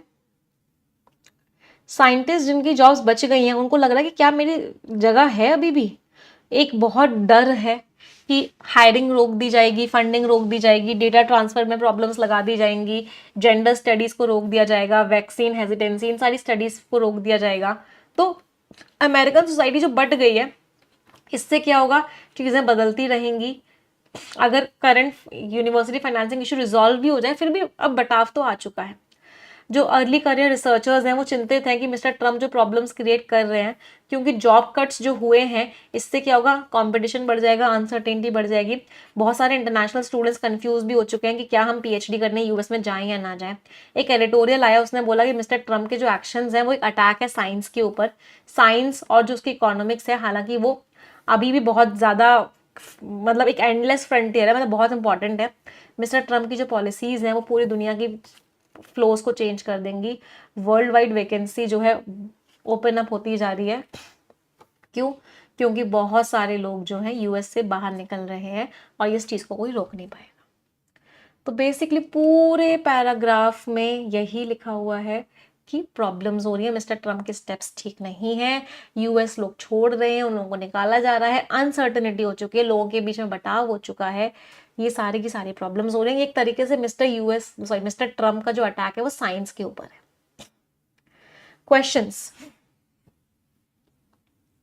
इस फ्रेज का मतलब क्या है कि साइंस और जो उसके अंदर की इकोनॉमिक्स है वो तो भाई उसको कोई रोक नहीं सकता। मिस्टर ट्रम्प कितनी भी कोशिश कर ले वो एंडलेस मीन्स ना खत्म होने वाला। फ्रंटियर का मतलब क्या, एक तरीके से एक मशाल है, एक तरीके से एक एरिया है, तो साइंस को कोई रोक नहीं सकता। बताओ आंसर क्या होगा। फंडिंग की तो बात ही नहीं हो रही, यूएस डोमिनेंट हो जाएगा नहीं। हाँ, कितनी भी प्रॉब्लम्स आए, साइंस एक ऐसी फील्ड है जिसको कोई रोक नहीं सकता, मैच कर रहा है। इकोनॉमिक थ्योरीज, यहाँ पे तो साइंस की बात ही नहीं हो रही कि इकोनॉमिक थ्योरीज साइंटिफिक डेवलपमेंट को लेके आएंगी, नहीं। आंसर इज सी, साइंस को कोई रोक नहीं सकता कितनी भी प्रॉब्लम्स है। लास्ट क्वेश्चन, ट्रम्प की एडमिनिस्ट्रेशन की जो साइंस पॉलिसीज हैं उसका क्या ग्लोबल इंपैक्ट पड़ेगा। यूएस साइंटिस्ट को अपने अंदर अपनी कंट्री में लाएगा तो उल्टा लिखा हुआ है। यूएस यूनिवर्सिटीज एशिया में ऑपरेशन शिफ्ट कर देंगे, ऐसा तो कहीं मेंशन नहीं था। चाइना नया लीडर बन जाएगा, ऐसा भी कहीं मेंशन नहीं था। हाँ, एकेडमिक एक्सोडस को यूएस से लोग बाहर चले जाएंगे और इससे ओवरऑल पूरा का पूरा एनवायरनमेंट चेंज हो जाएगा। Answer is D. क्या क्या स्कोर्स रहे मैच द कॉलम्स में सभी के, अभी तो आंसर बताओगे, अभी ऐसा स्कोर बता दोगे। चलो आंसर बताओगे, रीडिंग कॉम्प्रिहेंशन के स्कोर्स बताएंगे। ब्लू इन द फेस, बहुत थकावट है भाई चेहरे पे। Worth its weight in gold, बहुत इंपॉर्टेंट है। टाइम इज मनी, बहुत वैल्यूएबल है टाइम। शिप हैज सेल्ड, भाई अब तो अवसर निकल गया। Wear your heart on your sleeve, आप अपने इमोशंस अपने हाथ में लेके घूमते हो, मैं सबको बता देती हूँ। D C A E and B. 10 शब्द है, इनमें से 3 वर्ड्स का मीनिंग सभी लोग कमेंट में लिखेंगे। आप सभी की जिम्मेदारी है कि आप कम से कम 3 वर्ड्स का मीनिंग कमेंट में लिखेंगे ही लिखेंगे। इट इज़ योर रिस्पॉन्सिबिलिटी, हर कोई अपनी जिम्मेदारी पूरी करेगा। जो जो बच्चे मीनिंग्स नहीं लिखेंगे उन लोगों को सक्सेस नो मोर इल्यूजन बुक मिलने का चांस नहीं होगा। जो बच्चे लिखेंगे उनमें से एक बच्चे को सक्सेस नो मोर इल्यूजन बुक उसके घर भिजवाई जाएगी, उस बच्चे का नाम कल कमेंट सेक्शन में पिन भी हो जाएगा। सभी लोग अपनी जिम्मेदारी पूरी करेंगे। जो बच्चे मुझसे कंप्लीट इंग्लिश पढ़ना चाहते हैं वो यस ऑफिसर एप्लीकेशन पे जाके निमिषा बंसल एक्सक्लूसिव सब्सक्रिप्शन ले लेंगे, आपको सारी इंग्लिश की क्लासेस मिलेंगी। यहाँ पे कोड लगाओगे निमिषा, आपको मैक्सिमम डिस्काउंट भी मिलेगा। परफेक्शन की आपको सारी क्लासेस मिलेंगी, जो परफेक्शन अभी चल रहा है उसको आप इंट्रोडक्टरी क्लास से देखना स्टार्ट करोगे। कोड लग जाएगा आपका निमिषा। सारे सब्जेक्ट्स पढ़ने हैं तो प्रीमियम सब्सक्रिप्शन ले लोगे, ये बेसिकली बैंकिंग एग्जाम्स के लिए है। कोड आपका निमिषा ही लगेगा मैक्सिमम डिस्काउंट के लिए। ट्रायल लेना है तो आज एक ऑफर चल रहा है जो रात को 12 बजे खत्म हो जाएगा। 99 रुपीज़ में आपको कंप्लीट ट्रायल मिल जाएगा, सारे के सारे सब्जेक्ट्स आप देख पाओगे। ये टेलीग्राम चैनल्स हैं, इनको ज्वाइन कर लो, यहाँ सारी PDF सारी मैगजीन मिल जाएगी। कोई डाउट कोई क्वेरी हो तो आप हमें किस नंबर पे पूछोगे, 9953592800, इस नंबर पे व्हाट्सएप करके पूछ लोगे। बट क्लासेस में आना स्टार्ट करो। परफेक्शन एडिटोरियल क्लास में अगर आप रेगुलरली आओगे तो आपकी इंग्लिश को अच्छा होने से कोई नहीं रोक सकता। फिर आप कोई भी एग्जाम दोगे इंग्लिश में बहुत अच्छे मार्क्स आएंगे, बट उसके लिए आपको परफेक्शन एडिटोरियल की क्लासेस में रेगुलरली आना पड़ेगा, बिना एक भी दिन गैप किए। 2 घंटे रोज इंग्लिश को देने पड़ेंगे, ठीक है। चलो